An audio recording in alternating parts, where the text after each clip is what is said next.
Welcome back to ARMEDFORAGER. It's the turn of the season. It's a nice spring day. Still a little chill in the air, but the sun's out and we're gonna see what plants we can find that are edible.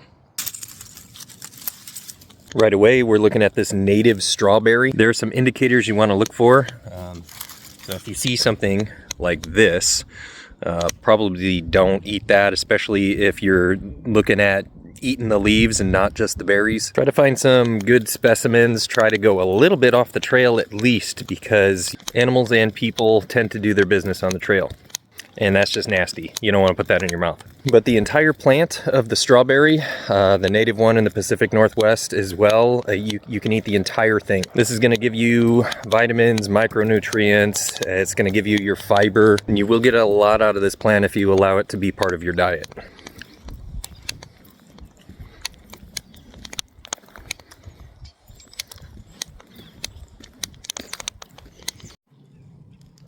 Another one just right away that I found is some narrow-leaf plantain. This one has some pretty unique indicators. It does have veins, or I guess lines running down the leaf in a vertical pattern. This one is very fibrous, hard to chew up, but the cool thing is you can use this as a poultice and it helps heal, I guess, bandage wounds. But it's also incredibly edible. You can eat the flowers or the budding part of the plant when that happens, kind of, I guess, later in the spring toward the summer. And those have kind of a mushroomy taste, but the leaves are also edible. And when you get them young in the spring, they're actually really, really good. And this one does have kind of a stringent flavor and taste to it, but that's to be expected. Another one next to this strawberry, so strawberries, and I mean I could throw this and it'll start growing. But we got some sanicle, and this is great for a poultice. It has that raw potato smell to it. This is an incredible resource. For hundreds of years, people have widely known the benefits of sanicle, and it's a blood clotting agent. So this will clot up, I mean, almost instantly. This stuff works really, really well. If you have a deep wound, you can throw some of this in there and it will do the trick. So not an edible plant, but definitely one that is vital to know of.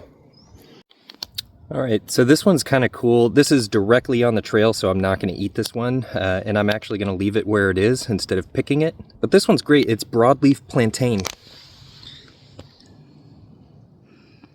So the broadleaf one actually grows pretty well and abundantly in really kind of harder soil. It's really packed in on this trail, but you're going to get the same exact benefits that you would from like the narrow leaf plantain, but there's a lot more of it.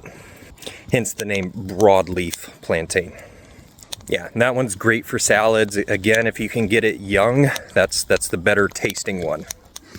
And it's going to be a lot less fibrous.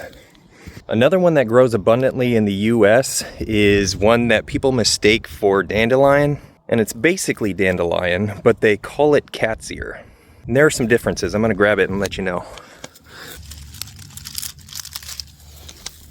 So this one's in the ditch, and so I'm not going to eat this one because I don't know what's going on in that ditch. And usually in ditches where there's a ton of water just going through, you never know what's going to cycle through that stuff. And so you can get a lot of toxins that go inside of the plant.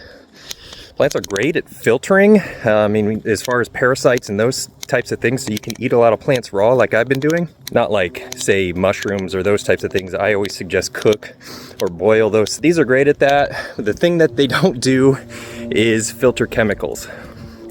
So I'm not going to eat this one, but I will show you the difference. So if you can see there, it's very fuzzy. Now, true dandelion won't be this fuzzy, hence the name cat's ear. Another thing is this one's kind of rounded at the end here at the tip, and it's blunted. True dandelion will be a little bit more pointed on the end, and you will have a definite point there. Also, the spine, I guess, or the ridge, or whatever you want to call it, will be nice and smooth on a true dandelion. This one is actually very fuzzy. The flowers look almost exactly the same. It takes kind of a trained eye to know the difference, but there are some differences. And this one is very edible. Now, if you get it young, again, before it flowers, that's kind of the best time to do it. And you can put these in salads, whatever you want to. Really, really good. They do have high astringency, so very bitter. Always good to get them then when they're young.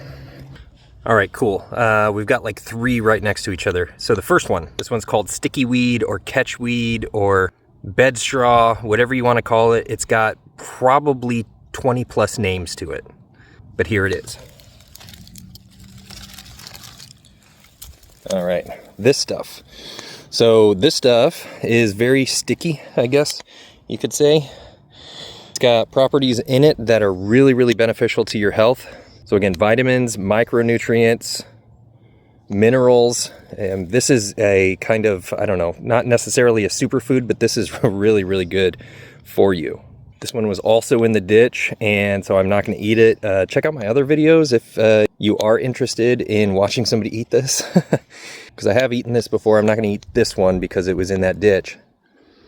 Oh, here we go. Here's one that's outside of the ditch. Okay. Always want to blow it off if there's any bugs on it or whatever. Hard to mistake this for something else. You won't get a bitter flavor or taste from this when it's young like this, but it will have kind of that plant or grassy taste. And the other thing is, you may find yourself, because it does kind of stick to the back of your throat, those little hairs on it, but that ain't gonna hurt you. All right, the other 2, Avens and Thistle. So here's the thistle. I love, love, love thistle, especially bull thistle, even when it's growing and it's flowering and it's way later in its stage of life. I don't think that it has a really hardcore astringent flavor like anything else later in its stage of life. They're just really, really difficult to eat because of all those little spikes and hairs and things. The mature spikes on these, you cannot boil off. They don't get any less tough. And you can't fry these to the point that they don't still have a pointy needle. And so you have to remove these. And when you do, you only get a little bit. That said, this has some of the highest nutrients and micronutrients that you're going to find in the wild within plant species. And so this stuff is awesome. These Avens, these things are awesome as well. Both of these are on the trail right here, smack dab on the trail. I'm not going to eat these. I have in the past. Again, if you're interested in that, go check out some of my other videos where I do eat these and pop them in the mouth. But for the sake of display, this is what an Avens would look like. This is part of the Rosaceae family.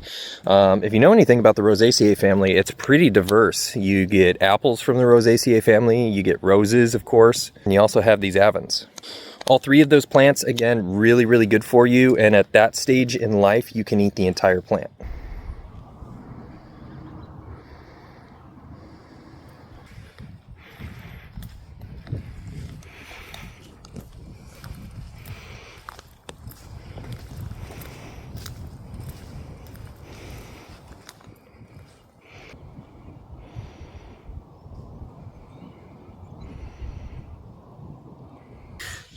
Yeah, I guess the final one today we're going to look at is St. John's wort.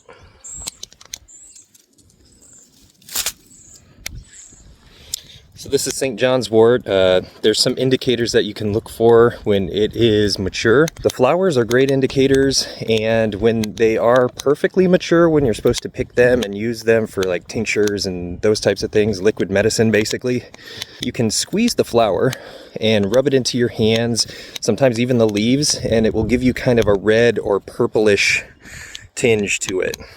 And it's more pronounced when it's ready to go. Any type of antidepressant or that type of medicine, this is what that can be used for, more of a psychotropic medication.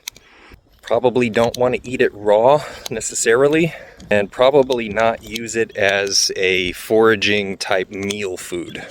But after a few weeks of use and a specific dose, it can do the trick. It's actually really well known for that.